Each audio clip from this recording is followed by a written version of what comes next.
Being an expert in a certain field doesn't mean that you know everything there is to know about your field of expertise. No matter what you're an expert in, there will be times when you struggle to explain the things you find. That's as true of archaeologists as it is of everybody else, and it's no wonder when they have to try to solve the riddles of archaeological mysteries like these. Over 2,000 intact votive figurines have been found at the sanctuary of Demeter and Persephone in Kythnos, which is a Greek island. Spanning 7 centuries, worshippers deposited these clay figurines depicting women, children, actors, animals, and various other motifs, along with hundreds of lamps, miniature vases, jewelry, and vessels made of marble, alabaster, copper, silver, bone, and glass. Kythnos, one of the oldest settlements in the Cycladic Islands, was inhabited from the 12th century BCE to the 7th century. The sanctuary complex was situated on the northern part of the plateau overlooking the ocean and was constructed in stages, beginning in the 7th century BCE and remaining active until the 4th century. Among the findings was an inscribed monumental slab, possibly moved from its original location. The inscription, dating to the late Hellenistic period, bears the name of a magistrate, likely an official of the sanctuary. The excavation also revealed imported luxury pottery, ornate lamps, and fragments of ritual vases associated with the worship of Demeter and Persephone at Eleusis. The connection between the Kythnos site and Eleusis, one of ancient Greece's prominent religious centers, is not fully understood. In northwest China's Shanxi province, the Xiagu archaeological site has yielded a wealth of significant artifacts from the late Shang Dynasty, ranging between 1600 to 1046 BCE. This excavation has uncovered a total of 9 high-status tombs, shedding light on the political and geographical reach of this ancient civilization. The site, which encompasses 11 hills on the Los Plateau, reveals the extensive remains of rammed earth buildings, aristocratic tombs, small cemeteries, and evidence of copper-casting workshops. The grave goods found within these tombs are of exceptional value. Among the discoveries are bronze chariot and horse fittings, bronze ornaments with turquoise inlay, bones engraved with animal designs, adorned with turquoise inlay, gold earrings, copper arrowheads and axes, and intricately crafted lacquerware. Of particular significance is the tomb containing the equestrian fittings, as it represents the first late Shang chariot and horse burial discovered in the region. The findings highlight the political structure and territorial extent of the Shang Dynasty in the region.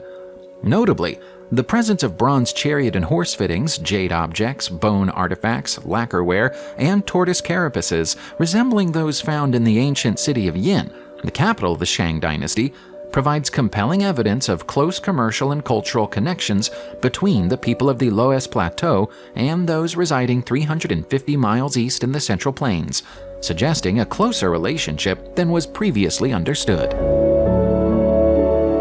The Callerup Hoard, a collection of unique Bronze Age artifacts, has found its way back to its origin in Callerup, near Thisted, Denmark.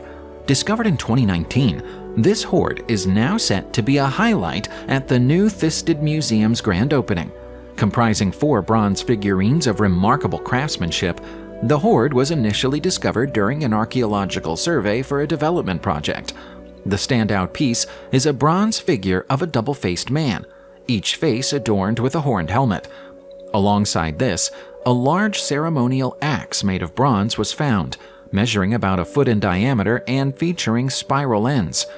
CT scans of the soil block containing the axe revealed 2 more double figurines, each with horse heads and serpentine bodies. After months of meticulous excavation and conservation, the Callerup Hoard was first showcased at Denmark's National Museum in January 2020. The exhibit highlighted the motif of dualism prevalent in Bronze Age Denmark's religious art. While the hoard is owned by the National Museum, it will be on long-term loan to the Thisted Museum, allowing it to remain close to its original discovery site. The new Thisted Museum spans over 17,000 square feet and will feature 7 permanent exhibitions, tracing the area's history back to the Stone Age. In the Sacara necropolis near Cairo, Egypt, a significant archaeological discovery has been unveiled. Antiquities authorities have revealed ancient workshops and tombs that date back 4,000 years. These workshops were instrumental in the mummification of both humans and sacred animals.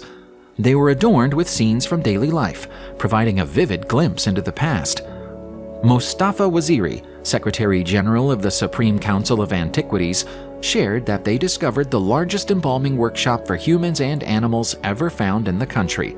Additionally, tombs from the 5th dynasty, approximately 4,400 years ago, were found decorated with scenes of daily life, harvest, and cultivation. The workshops and tombs span two significant periods: the 30th Pharaonic dynasty of 380 BCE to 343 BCE, and the Ptolemaic period of 305 BCE to 30 BCE. One of the tombs belonged to Nehesutba, a notable figure from the 5th dynasty. Another tomb was of a Kaddish priest named Menkaber from the 18th dynasty. These discoveries offer invaluable insights into the mummification processes and the cultural practices of ancient Egypt. The Egyptian government hopes that such findings will boost tourism, an industry that has faced challenges in recent years. In the picturesque region of Tuscany at San Cassiano de Bagni, a treasure trove of 24 Etruscan and Roman bronze statues has been unearthed. These statues, which will soon be showcased for the first time at the Quirinal Palace in Rome, were discovered at ancient sacred baths and span from the 3rd century BCE to the 1st century CE. Visitors to these thermal baths, believed to have healing properties, left these bronzes as votive offerings, hoping for cures from the deities. Among the offerings were coins, figurines representing body parts requiring healing, and for those with deeper pockets, full-body statues of deities and the afflicted. One standout find is the Scrawny Boy bronze, depicting a young Roman with a possible bone ailment. The figure, named Marcius Grabilo, was a particularly intriguing discovery. The site also yielded other unique offerings, like eggshells, pine cones, peach and plum kernels, surgical tools, and even a 2,000-year-old lock of curly hair. Ada Salvi, a culture ministry archaeologist, remarked on the significance of these findings, emphasizing the deep connection between health, religion, and spirituality in Roman and Etruscan cultures. After their display at the Quirinal, these statues will tour European museums before settling in a new museum overlooking the pools where they were found. Using cutting-edge technologies, including computed tomography scanning and 3D printing, scientists in Cairo have peeled back the layers of a 2,300-year-old mummy, revealing the secrets of a teenage boy from the Ptolemaic period of 332 to 30 BCE. This mummy, discovered in 1913 and stored in the Egyptian Museum's basement, wore a gilded mask and remained untouched for nearly a century. Sahar Salim, a radiology professor at Cairo University, embarked on a mission to digitally unwrap this mummy. The CT scans unveiled a 15-year-old boy who underwent a meticulous mummification process, preserving his heart, a symbol of spirituality.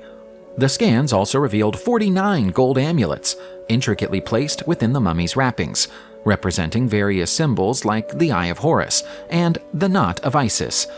These amulets, made of gold and stone, were believed to guide and protect the deceased in the afterlife. For instance, a golden tongue amulet was placed in the mummy's mouth, allowing him to speak in the afterlife. The high-resolution scans even enable scientists to 3D print a gold scabbard amulet found within the mummy. The boy's lavish burial and well-preserved state suggest he hailed from a high socioeconomic background. The history of humankind in the Americas is poorly understood. Every time we think we're getting close to the start of the tale, something is found that pushes the date of human arrival back further. Here's a discovery that does exactly that. It's a set of footprints that were found in White Sands National Park, New Mexico in September 2021. And the footprints are about 23,000 years old. This proves beyond all doubt that there were already humans in the Americas at the time of the last glacial maximum.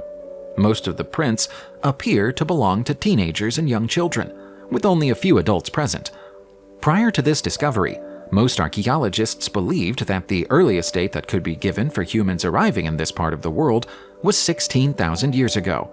This blows that idea out of the water. Knowing that these people were here gives us a new problem, though. Now we have to work out who they were and where they came from.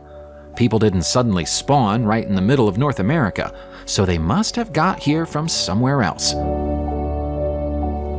In the realm of biblical history, a groundbreaking discovery has been made. Researchers have illuminated a 1,750-year-old translation of the New Testament using ultraviolet photography. This ancient text, a fragment of the Syriac translation of the New Testament, was written in the 3rd century and copied in the 6th century. The fragment was identified by Gregory Kessel, a researcher from the Austrian Academy of Sciences, in the Vatican Library manuscript. Interestingly, this fragment was discovered as the 3rd layer of text, making it a double palimpsest. The Syriac translation offers a unique perspective on the Gospels, with slight variations from the original Greek text. For instance, while the original Greek of Matthew 12:1 describes Jesus' disciples picking and eating grain, the Syriac version adds that they rubbed the grain in their hands before eating. This Syriac translation predates some of the oldest Greek manuscripts, such as the Codex Sinaiticus. The discovery underscores the importance of combining modern digital technologies with foundational research, providing a deeper understanding of ancient texts and their historical context. Can you imagine the thrill of uncovering such a significant piece of religious history, hidden for centuries, and now brought to light with the help of modern technology? New research suggests that patchouli, a musky scent, may have been used as a perfume by people in Roman Spain around 2,000 years ago. This study represents the first identification of the composition of a Roman perfume, providing a rare glimpse into the olfactory experiences of the ancient empire. The perfume was discovered inside a carved quartz bottle, solidified over centuries, found in a funerary urn unearthed in Carmona, Spain. Chemical analysis revealed the presence of patchouli, an essential oil commonly used in modern perfumery, but previously unknown in ancient Rome. The perfume also contained a base of vegetable oil, possibly olive oil. The quartz bottle itself is a remarkable find, as quartz vessels were considered luxurious, and as such are a rarity for archaeologists. The tight seal of the bottle, made with dolomite and bitumen, ensured the preservation of the solidified perfume. Alongside the bottle, 3 amber beads were found in a cloth bag inside a glass urn, containing the cremated remains of a woman. This discovery sheds light on the use of perfumes in ancient Roman culture and adds to our understanding of their aromatic preferences. We're sticking with the theme of Roman discoveries.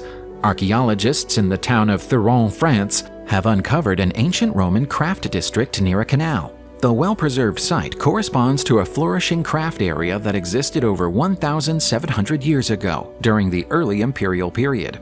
Excavations revealed numerous pairs of leather shoes with studded soles, providing evidence of a shoemaker's presence in the area.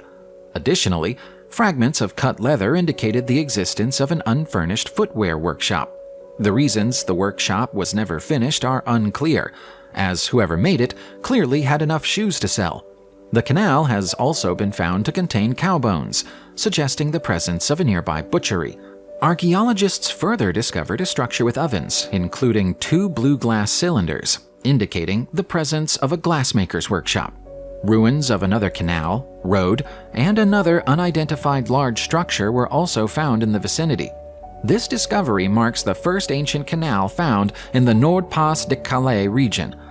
The remarkable preservation of the craft district offers valuable insights into the Roman trade and craftsmanship practices of the time. In London, England, the remains of an exceptionally well-preserved Roman mausoleum, said to be the most intact ever found in Britain, have been unearthed by a team from the Museum of London Archaeology. The discovery was made near London Bridge in Southwark during excavations for a new multi-use development. The mausoleum's walls were dismantled in the Middle Ages, but the foundations and interior flooring have survived. The structure was once substantial, featuring large corner buttresses that likely supported a second story. The intact entrance steps also remain. The mausoleum housed no human remains, but a Roman mosaic floor is surrounded by a raised platform where the bodies would have been originally laid to rest. Archaeologists found a second mosaic beneath the first one, indicating that the floor was raised and the mosaic redone at some point. Both mosaics share a central flower motif and concentric circles. The mausoleum is believed to have belonged to wealthy members of Roman society, potentially serving as a family tomb or a burial club. Artifacts found nearby include coins, metal fragments, pottery shards, and roofing tiles, along with over 80 Roman burials in the vicinity. In a surprising twist during a home renovation, homeowners Len Brandt and Anders Nielsen stumbled upon a massive runestone beneath the linoleum flooring of their kitchen in Sacara, Denmark. This stone, potentially one of Denmark's oldest, measures over 6.5 feet in length and 2.6 feet in width, weighing nearly a ton. Initially, when the stone was discovered, its significance wasn't immediately recognized. However, a keen-eyed metal detectorist friend, Hella Nielsen, spotted faint markings on the stone's backside, suspecting them to be runes. Upon further examination by experts, it was confirmed to be a Viking Age runestone, marking the first discovery of its kind in the area in 27 years.